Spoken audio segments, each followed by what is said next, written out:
कि इस एफआईआर में 3 सेक्शन मेन लगे हैं।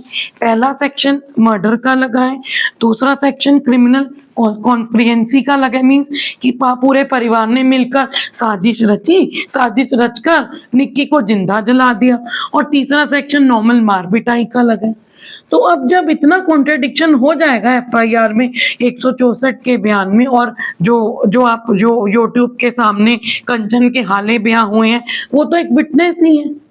जब इतनी क्रॉस एग्जामिनेशन के टाइम पे एंड क्या होता है कि जैसे ही केस रजिस्टर होगा कोर्ट में, पुलिस वाले चार्जशीट फाइल करेंगे, उसके बाद एक अगली स्टेज होती है फ्रेमिंग ऑफ चार्जेस की। ये वो स्टेज होती है जहाँ पे एक्यूज यानी मुजरिम पे चार्ज लगता है और चार्ज हट भी सकता है।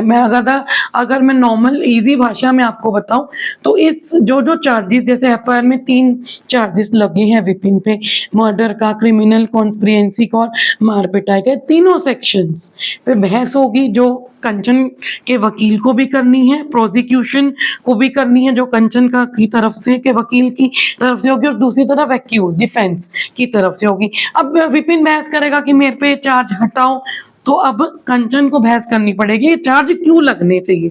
तो अब देखो क्रॉस है, एफआईआर में कुछ और, 164 में कुछ और, जनता के सामने कुछ और। इससे तो अब विपिन पे चार्जेस हट जाएंगे और निक्की का दरिंदा छूट जाएगा और खुलेआम घूमेगा। तो ये एक मैंने आपको बता दिया एफआईआर में, आप खुद भी पढ़ सकते हैं।